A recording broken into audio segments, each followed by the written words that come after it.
Hey guys, what's up? क्या हाल चाल? This is CN Nikunj Goenka, your tax mentor. Hope you're doing good. I am also doing good. I hope you have subscribed our YouTube channel Nikunj Goenka Tax Mentor and press the bell icon button to get the real time updates. जैसा आप सब जानते हैं कि हम build your basics course जो income tax के लिए रन कर रहे हैं, ऑलरेडी 2 वीडियो मैंने अपलोड कर दिया मेरे चैनल में.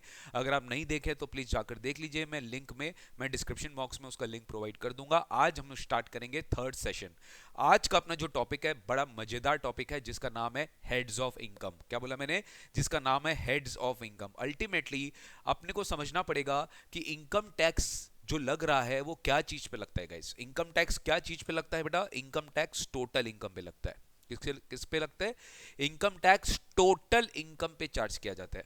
आज मैंने टोटल इनकम 10 लाख कमाया तो टोटल इनकम मेरे जो 10 लाख है उस पे मेरा इनकम टैक्स लगेगा. आपने इनकम टैक्स आपका अगर इनकम टोटल इनकम 6 लाख है तो आपके 6 लाख पे इनकम टैक्स लगेगा. एक फिगर होता है इनकम टैक्स में जिसको अपने ग्रॉस टोटल इनकम बोलते हैं. ध्यान से सुनेंगे मेरा बात. एक फिगर होता है इनकम टैक्स में जिसको अपने ग्रॉस टोटल इनकम बोलते हैं और एक चीज होता है इनकम टैक्स में जिसको अपने टोटल इनकम बोलते हैं. अक्सर स्टूडेंट्स को कंफ्यूजन होता है ग्रॉस टोटल इनकम में और टोटल इनकम में. तो ग्रॉस टोटल इनकम में इनकम टैक्स चार्ज नहीं होता. इनकम टैक्स चार्ज होता है टोटल इनकम में. और आज का अपना डिस्कशन यही होगा कि सर अल्टीमेटली ये टोटल इनकम कैसे कैलकुलेट किया जाएगा. अल्टीमेटली ये टोटल इनकम कैसे कैलकुलेट किया जाएगा. और आज के इस वीडियो में कंसेप्ट यही है कि टोटल इनकम क्या है, हेड्स ऑफ इनकम क्या है. यही अपना कंसेप्ट है. जैसे आप सबको पता है सर कि हमारा बैचेस ऑलरेडी स्टार्ट होने वाला है एंड दैट इज वाई मैं जैसे आपको प्रॉमिस किया था मैं बिल्ड योर बेसिक्स कोर्स आपके लिए लेके आ रहा हूं और जहां पे मैं हर एक छोटा से छोटा माइन्यूट कॉन्सेप्ट के ऊपर भी आपको पूरा क्लैरिटी दे रहा हूं so that before we officially start our batch for intermediate students for November December 23 examination onwards आपको एक बेसिक क्लैरिटी मिल जाएगी. एक बार याद कर लो www.nikunjgoenka.com में जाके आपको कोई क्लासेस लेनी है तो आप वहां पे क्लासेस ले सकते हो. तो चलो स्टार्ट करते हैं अपना आज का डिस्कशन कि सर अल्टीमेटली बताइए टोटल इनकम कैसे कैलकुलेट करते हैं. How do we calculate this total income because ultimately अपने को इनकम टैक्स रेट इसी के ऊपर अप्लाई करना होता है. सर इनकम टैक्स कैलकुलेट करने के लिए यही दो चीजों का रिक्वायरमेंट होता है. एक अपने को टोटल इनकम चाहिए और दूसरा अपने को टैक्स रेट चाहिए. ठीक है ना. अब जैसे कंपनी होता है, कंपनी कोई भी कंपनी है, कंपनी के ऊपर 30% टैक्स रेट है. कितना टैक्स रेट है? 30% टैक्स रेट है. कंपनी अगर 10 लाख रुपए कमा रहा है तो 10 लाख के ऊपर 30% कंपनी को 3 लाख टैक्स देना पड़ेगा. कितना टैक्स देना पड़ेगा? कंपनी को 3 लाख रुपए टैक्स देना पड़ेगा. तो सर अपने को इनकम टैक्स रेट भी पता होना चाहिए कि कंपनी के ऊपर इनकम टैक्स रेट कितना लगता है. दूसरा अपने को कंपनी का टोटल इनकम भी पता होना चाहिए. तो आज का जो वीडियो है उसके ऊपर डिस्कशन अपने क्या चीज का कर रहे हैं कि कंपनी की टोटल इनकम या किसी भी टोटल इनकम, किसी भी पर्सन की टोटल इनकम कैसे कैलकुलेट की जाती है. जैसे आपको याद होगा कि इनकम टैक्स पर्सन के ऊपर लगता है. किसके ऊपर लगता है? पर्सन. अब ये पर्सन मतलब खाली हम नहीं, पर्सन में सब लोग आ गए. Even artificial person, even not only natural person, even legal person are person.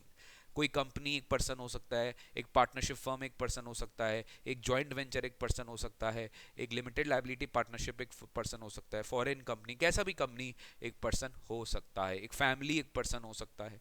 कैसा भी पर्सन, जो भी पर्सन है वो इनकम कमाएगा उस पर टैक्स लगेगा सर.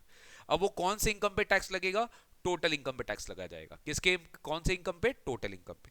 अब आइए गाइस अपने देखते हैं कि सबसे पहले अपने देखते हैं कि इनकम की क्या क्लासिफिकेशन होती है टोटल इनकम के पॉइंट ऑफ व्यू से. पहला जो क्लासिफिकेशन है इनकम का वो है टोटल इनकम में एग्जेम्प्ट इनकम. जैसे मान लो इनकम दो तरीके से क्लासिफाइड होता है. सबसे पहले एक एग्जेम्प्ट इनकम और एक टैक्सेबल इनकम. यानी सारे इनकम्स को हमारी गवर्नमेंट टैक्स नहीं करती है. हमारी सरकार जो है वो सारा इनकम्स को टैक्स नहीं करती है. कुछ इनकम्स ऐसे हैं जो टैक्स के नेट से बाहर है, यानी वो एग्जेम्प्टेड इनकम है. क्या अपने वर्ड यूज करेंगे? अपने वर्ड यूज करेंगे कि वो इनकम एग्जेम्प्टेड है, यानी उसके ऊपर अपने को अलग से पढ़ना पड़ता है एग्जेम्पशंस. एग्जेम्पशंस यानी क्या? उस पे इनकम टैक्स नहीं लगेगा. एग्जेम्पशंस मतलब क्या? उस पे इनकम टैक्स नहीं लगेगा, वो इनकम टैक्स के नेट से बाहर है. जैसे कि example agricultural income. Agricultural income पे टैक्स नहीं लगाया जाता. ध्यान से सुन लो, एग्रीकल्चरल इनकम पे टैक्स नहीं लगाया जाता. ऐसे बहुत सारे इनकम है. जैसे कोई अवार्ड सरकार अनाउंस करती है, आप देखे होंगे महावीर चक्र है, परमवीर चक्र है, जो बेसिकली इंडियन आर्म्ड फोर्सेस को मिलता है. कोई अवार्ड जिन्होंने अनाउंस किया, कोई नेशनल अवार्ड्स अनाउंस किया जो सरकार अवार्ड के फॉर्म पे देती है नेशनल इंपॉर्टेंस के लिए. तो वो जो इनकम रेसिपिएंट को मिल रहा है, जो अवॉर्डीज को मिल रहा है, वो डेफिनेटली आपके इनकम पे tax, I mean income tax में चार्जेबल नहीं होगा सर। ठीक है। Agricultural income, agricultural income basically जो किसान खेती बाड़ी से कल्टीवेशन करके एग्रीकल्चरल एक्टिविटी से इनकम कमा रहा है, तो उसको भी टैक्स नहीं किया जाएगा। इसके ऊपर हम डिटेल डिस्कशन करेंगे आने वाले क्लासेस में। तो agricultural income is not at all taxable, it is totally exempted, मतलब इसमें कोई टैक्स नहीं लिया जाएगा, गवर्नमेंट इस पे टैक्स नहीं लेगी, यानी ये टोटल इनकम में इंक्लूडेबल नहीं है।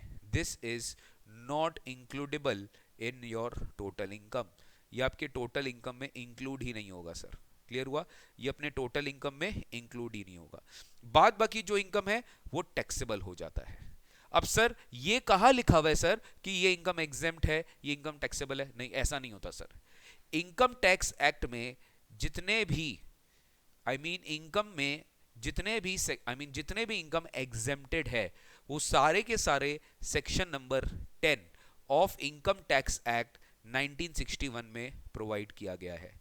यानी एक्ट का जो सेक्शन नंबर 10 है, उस सेक्शन नंबर 10 में लिखा गया है कि कौन कौन से इनकम जो है वो इनकम टैक्स में एग्जेम्प्ट होगा। एक बार मैं आपको वेबसाइट दिखा देता हूं बेटा, क्योंकि आपको पता है मेरा पढ़ाने का स्टाइल अलग है। मैं आपको एकदम क्लैरिटी दे देना चाहता हूं, बिकॉज आई नो कि जब मैं भी स्टूडेंट था तो मुझे भी क्लैरिटी बहुत ज़्यादा रिक्वायरमेंट होता था। आइए एक बार आपको बैरेट खोल के दिखाता हूं। एक बार अपने अगर जाएंगे लॉ में, ठीक है, अपने लॉज में जाते हैं, tax payer services, just give me a moment, इसका साइज थोड़ा कम कर दें सो दैट अपने उसको देख पाए। Tax laws and rules act, income tax act, okay. देखो सेक्शन नंबर 10, देखो सेक्शन नंबर 9 के बाद आपको सेक्शन 10 दिखाता हूं।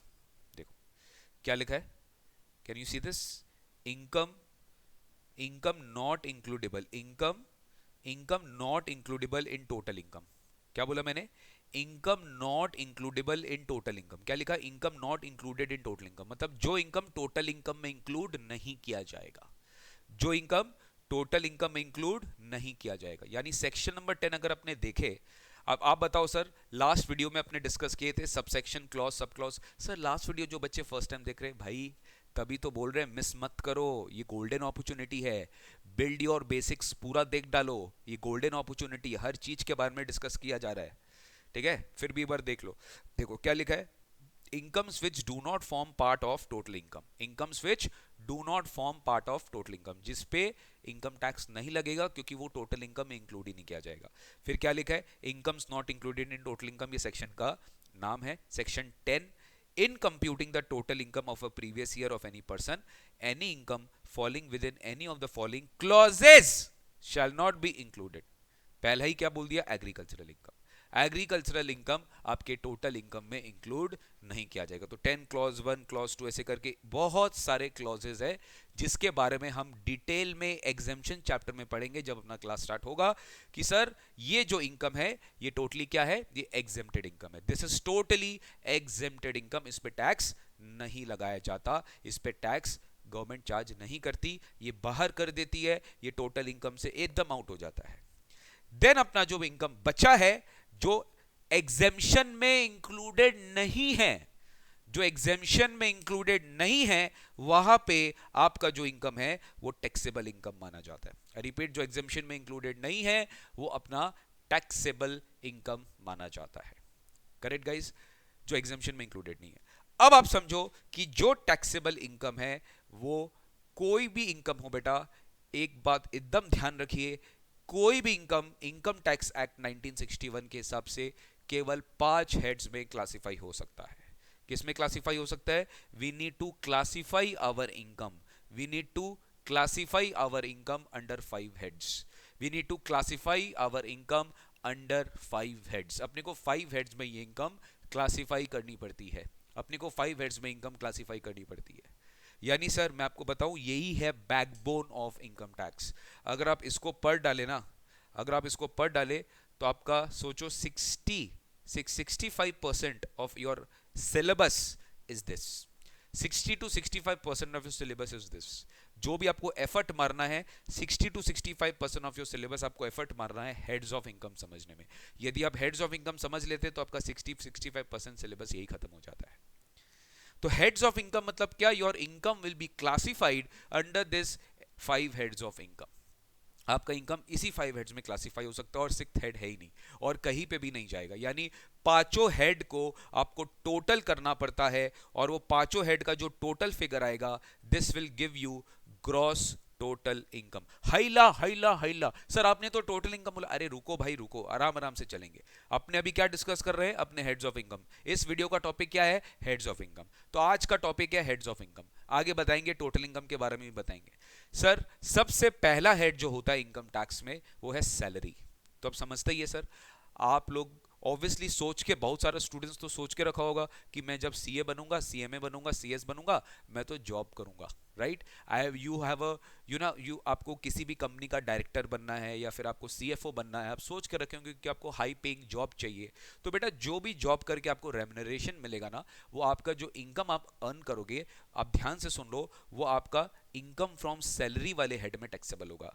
तो आप सोचो आपको भी कहीं ना कहीं फ्यूचर में टैक्स देना पड़ेगा। तो अगर आपको टैक्स देना ही पड़ेगा तो why are you running from this subject? आपको तो सब्जेक्ट इतना अच्छे से पढ़ना पड़ेगा कि कल को आपको भी टैक्स पे करना पड़े तो आपके लिए बहुत शर्मिंदगी की बात होगी कि ये इतना प्रेस्टिजियस वाला कोर्स करके, सीएमए सीएस वाला कोर्स करके आप किसी एक्स पर्सन से अपना कंसल्टेंसी मांगोगे। ये बहुत खराब लगेगा सर, ठीक है? तो आपको अपना रिटर्न खुद ही फाइल करना है, आपको अपना आईटीआर खुद ही फाइल करना है। आईटीआर क्या होता है सर? आगे बताएंगे भाई, सब कुछ एक दिन में नहीं बता सकते हैं। इनकम टैक्स रिटर्न, अपने को गवर्नमेंट को सारा इनकम का डिटेल्स डिस्क्लोज करना पड़ता है। Everything will discuss. तो इनकम फ्रॉम सैलरीज ये पहला हेड होता है जहां पे आपका जो भी इनकम है ये टैक्सेबल होता है under the head income from salaries, ठीक है? इसमें 3 सेक्शन है, section 15, section 16 and section 17। 3 section है इनकम फ्रॉम सैलरी में से।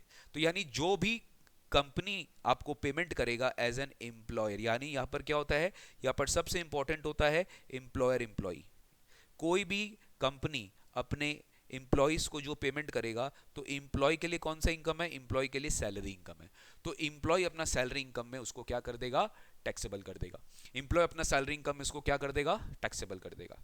नेक्स्ट क्या है? नेक्स्ट होता है इनकम फ्रॉम हाउस प्रॉपर्टी। कौन सा? Income from house. House, house मतलब क्या? घर। घर मतलब जरूरी नहीं है रेसिडेंशियल घर, इट कैन बी कमर्शियल घर ऑल्सो। हाउस मतलब एक बिल्डिंग। हाउस मतलब एक बिल्डिंग। ऑब्वियसली बिल्डिंग उड़ेगा तो नहीं, एक लैंड के ऊपर खड़ा हुआ बिल्डिंग है। यानी बिल्डिंग का एनुअल वैल्यू, क्या बोला मैंने? बिल्डिंग का जो वैल्यू होगा वो आपका इनकम माना जाएगा। सर ये क्या बोल रहे हैं? जनरली मैं आपको शॉर्ट में बता रहा हूं बेटा, ये रेंटल इनकम का बात कर रहा है। किसका बात कर रहा है? ये रेंटल इनकम का बात कर रहा है कि यदि आप अपने बिल्डिंग को लेट आउट कर देते हो, किराया पे दे देते हो, तो वो बिल्डिंग से जो आपका रेंटल इनकम आ रहा है वो हम आपका टैक्सेबल कर देंगे इनकम फ्रॉम हाउस प्रॉपर्टी में। कहां पे टैक्सेबल कर देंगे? इनकम फ्रॉम हाउस प्रॉपर्टी में। तो पहला हेड क्या हुआ? जॉब वाला sir, income from salary. Employer employee relationship होगा तभी जॉब होगा। लेकिन मेरा बात ध्यान से सुनो, जरूरी है क्या कि अगर मैं किसी भी कंपनी में काम कर रहा हूं तो जॉब ही हो? नहीं सर, जरूरी नहीं है। मैं अगर किसी भी कंपनी में काम करूं तो एज अ, जैसे मान लो कंपनी का ऑडिटर होता है जो कंपनी का ऑडिट करता है, तो जरूरी है क्या कि मेरा जो रिलेशनशिप है वो एम्प्लॉयर एम्प्लॉय? नहीं सर, मेरा प्रोफेशनल रिलेशनशिप है। मैं उस कंपनी का थोड़ी ना फुल टाइम जॉब करता हूं। वो मेरे को फीस देता है, मैं उसे सर्विस देता हूं। तो इन दैट सिचुएशन क्या मैं उसका एम्प्लॉय हूं? The answer is no. तो वहां पे जो आपका इनकम आएगा वो हमने बात करेंगे, वो प्रोफेशनल इनकम आएगा। वो कौन सा इनकम होगा? वो प्रोफेशनल इनकम होगा। बट उसके पहले समझो, आपका एक घर है, आपने उसको लेट आउट कर दिया, आपने उसको किराए पे दे दिया, तो उससे जो आपकी रेंटल इनकम आ रही है, वो जो इनकम आएगा वो टैक्सेबल हो जाएगा इनकम फ्रॉम हाउस प्रॉपर्टी में। वो जो इनकम आएगा वो टैक्सेबल हो जाएगा इनकम फ्रॉम हाउस प्रॉपर्टी में। तो पहला इनकम क्या हुआ? Income from salary. दूसरा इनकम क्या हुआ? Income from house property. Clear है सर? तीसरा अपने बात करते हैं सर, तीसरा अपने बात करते हैं सर, जॉब नहीं करने का मन है, मत करो, तो क्या करोगे? सर बिजनेस करना है सर, बिजनेस करना है, ठीक है? बिजनेस नहीं करने का मन है, हम एक प्रोफेशन करेंगे। प्रोफेशन मतलब क्या? स्किल बेस्ड होता है जो आप सर्विस प्रोवाइड करते हो। जैसे एक फिल्म आर्टिस्ट एक्टिंग करता है, एक स्पोर्ट्समैन प्ले करता है, राइट? ऑडिटर ऑडिट करता है, कंपनी सेक्रेटरी भी प्रैक्टिस करता है, कॉस्ट अकाउंटेंट भी प्रैक्टिस करता है। जो आप सर्विस दे रहे हो, जो आप प्रोफेशनल कैपेसिटी में सर्विस दे रहे हो, उसको अपने प्रोफेशन बोल रहे हैं। तो अगर आप कोई बिजनेस एक्टिविटी कर रहे हो और अगर आप प्रोफेशन एक्टिविटी कर रहे हो, उससे आपको अगर इनकम हो रहा है, जिसको अपने क्या बोलते हैं, profits and gains of business और profession. When I say profit बेटा, I also mean losses. When I say profit, I also mean losses. हो सकता है बिजनेस से आपको लॉस हो सकता है प्रोफेशन करके आपको लॉस हो, मतलब आपका खर्चा ज्यादा लग गया, आपका खर्चा ज्यादा लग गया as compare to the revenue which you have earn, यानी आपका लॉस आ रहा है। तो अगर आपका लॉस आ रहा है तो भी वो बिजनेस हेड में ही क्लासिफाई होगा। मतलब समझना ध्यान से, टोटल इनकम जब अपने बोलते हैं ना, जब अपने टोटल इनकम बोलते हैं तो वो पॉजिटिव भी हो सकता है, नेगेटिव भी हो सकता है। नेगेटिव मतलब क्या, वो लॉस है, और पॉजिटिव मतलब क्या, वो इनकम है, राइट? बट अपने जब बोलते हैं तो उसको अपने टोटल इनकम ही बोलते हैं। क्लियर है ना? तो sir, profit and gains from business और प्रोफेशन, इसको अपने क्या बोलते हैं बेटा? इसको शॉर्ट में प्यार से, इसका नाम है, निक नेम है इसका, PGBP, profit and gains of business और प्रोफेशन। तो पहला हेड क्या हुआ, सैलरी। दूसरा हेड क्या हुआ, इनकम फ्रॉम हाउस प्रॉपर्टी, कि आपका रेंटल इनकम है, रेंटल इनकम से आपका इनकम टैक्सेबल होगा। तीसरा हेड क्या है, profit and gains of business और profession, profit and gains of business और profession, PGBP, profit and gains of business और प्रोफेशन। पीजीबीपी में आपका इनकम टैक्सेबल हो सकता है, मतलब बिजनेस को भी कवर कर लिया, सैलरी को भी कवर कर लिया, बिल्डिंग के रेंटल इनकम को भी कवर कर लिया। नेक्स्ट आपका आता है, नेक्स्ट जो आपका हेड है, that is your capital gains. Capital gains, capital gains. अब ध्यान से सुनना, आपने अकाउंट्स में ये वर्ड सुना है, capital receipt, capital expenditure, revenue receipt, revenue expenditure. Income tax में भी आपको मैं पढ़ाने वाला हूँ, कैपिटल रिसीट के बारे में बताऊंगा, कैपिटल एक्सपेंडिचर के बारे में बताऊंगा जो कि आप बैलेंस शीट आइटम होता है, रेवेन्यू रिसीट, रेवेन्यू एक्सपेंडिचर जो कि पीएल अकाउंट में जाता है। कैपिटल गेन में क्या होता है कि अगर आप कोई भी असेट को अगर बेच देते हो, कोई भी असेट को अगर आप बेच देते हो, कोई भी कैपिटल एसेट डिस्कस करेंगे अपने, अब इतना समझो, कोई भी एसेट को, मान लीजिए आपके पास शेयर था, अब कैपिटल गेन मतलब ये नहीं कि आपने शेयर बेच के ही गेम कमाया, कोई भी एसेट आपने बेचा, आपने शेयर बेचा, बिल्डिंग बेचा, लैंड बेचा, ज्वेलरी बेचा, कोई भी एसेट बेचा, बॉन्ड बेचा, डिबेंचर बेचा, कोई भी चीज आपने एसेट को बेचा, एसेट बेच के आप लॉस भी कर सकते हो, आप गेन भी कर सकते हो, जो भी करेंगे आपका इसी हेड में वो टैक्सेबल होगा, जिसका नाम है कैपिटल। सर लॉस कैसे टैक्सेबल हो सकता है? लॉस टैक्सेबल नहीं होता है, इनकम टैक्सेबल होता है। लॉस का ट्रीटमेंट अलग होता है जो अपने बाद में डिस्कस करेंगे। फिलहाल अभी आप बेटा यही समझो कि सैलरी इनकम एक हो गया, ठीक है, सेक्शन 15 से 17, ये सब सेक्शन नंबर पे फोकस नहीं है। हाउस प्रॉपर्टी सेक्शन देखो सीक्वेंशियली चल रहा है 22 से 27, सब बीच का गायब हो गया। अरे भाई गायब कुछ नहीं है, बेसिकली पहले इंडिया में 6 हेड्स हुआ करता था, पहले इंटरेस्ट इनकम के ऊपर एक अलग से हेड था, उसको डिलीट कर दिया गया है, बहुत पहले का बात है, ठीक है, तो ये छोड़ दो आप, इसलिए बीच वाला सेक्शन गायब है, डिलीट हो गया है वो। Income from house property section 22 से सेक्शन 27, ठीक है। फिर थर्ड हेड क्या है, PGBP, profit and gains of business and profession, ये क्या है, सेक्शन 28 से 44D, ये सब ठीक है, बहुत सारे सेक्शंस है जो profit and gains of business and profession में कवर होते हैं।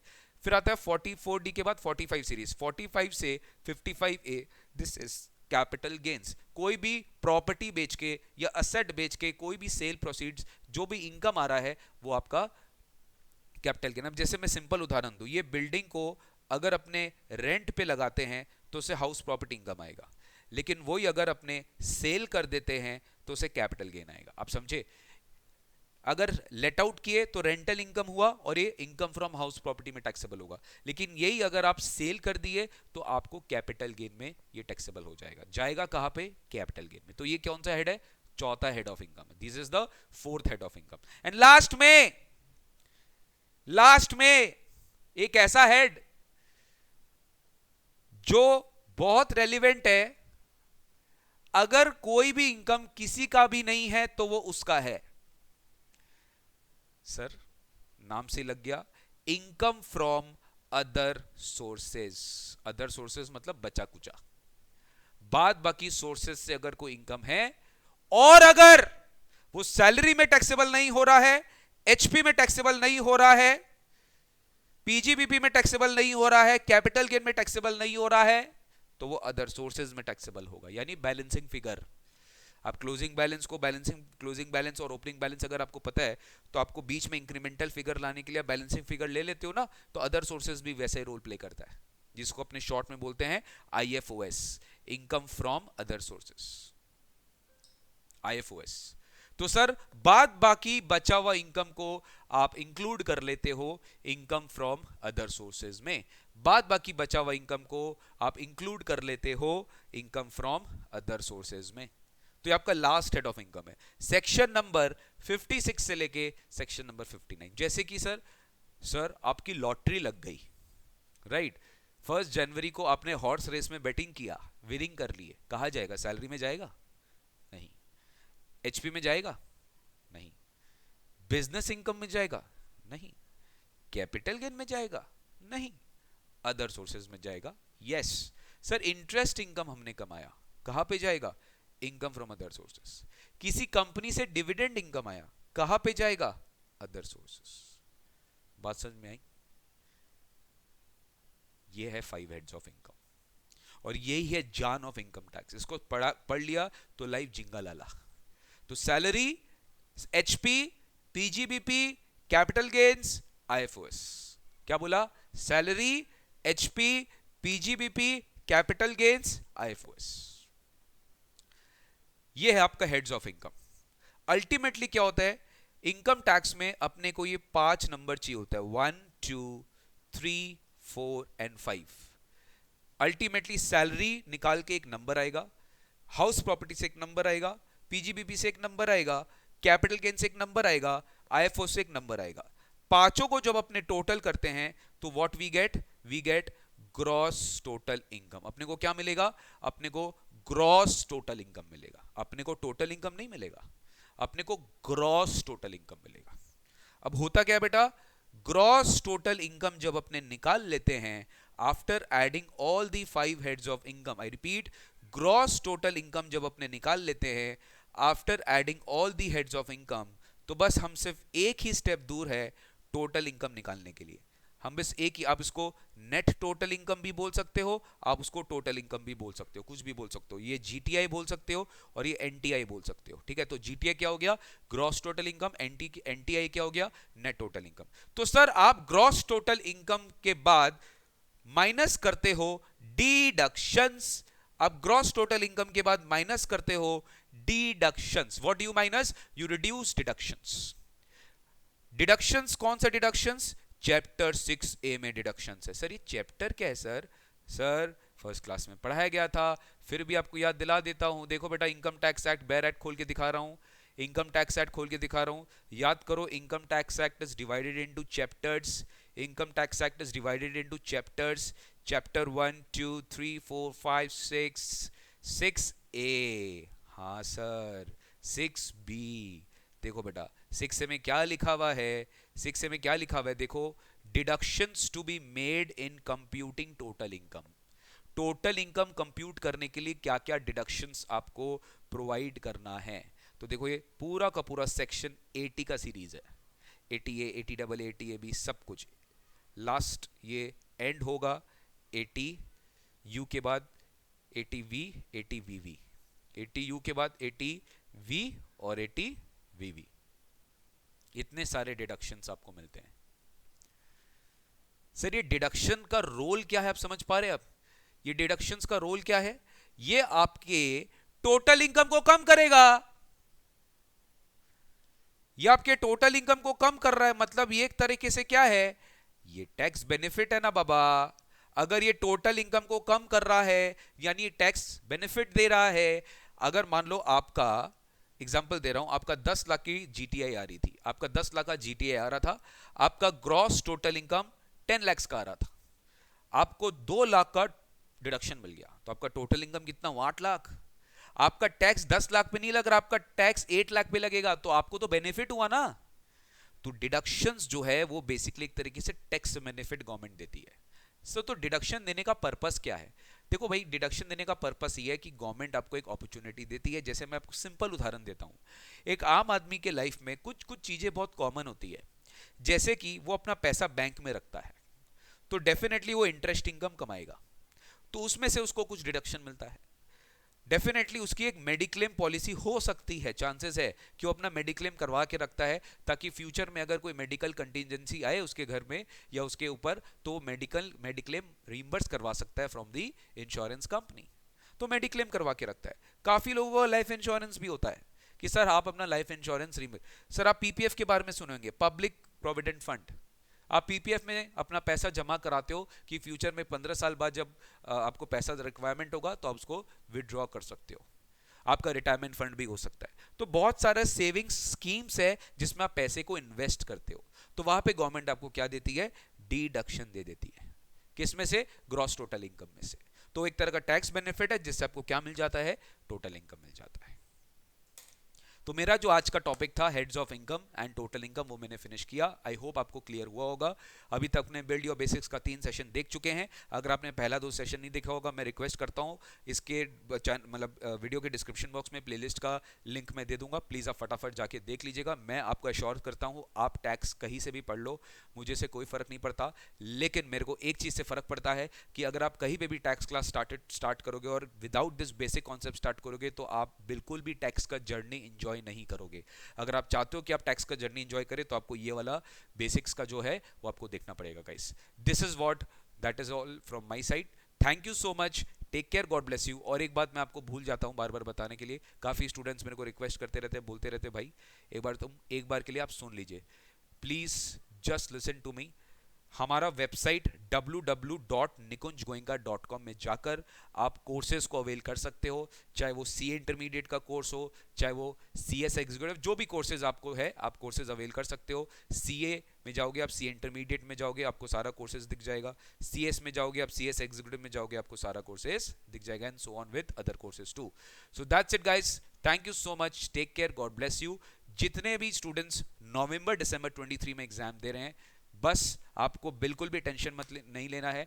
टैक्सेशन के लिए आंख बंद करके हमारा बेसिक्स कोर्स देखिए और उसके बाद डिसाइड करिए कि आपको कैसा लगा हमारा क्लासेस, और फिर ही ज्वाइन करिएगा, वरना फोर्सफुली कुछ भी करने की रिक्वायरमेंट नहीं है। Thank you so much, take care, God bless you, bye bye, see you very soon in the next session. ठीक है, अभी सेशन खत्म नहीं हुआ है, सेशन चलता रहेगा, बस एंजॉय करते रहो अपना build your basics series. Bye bye, take care, God bless you.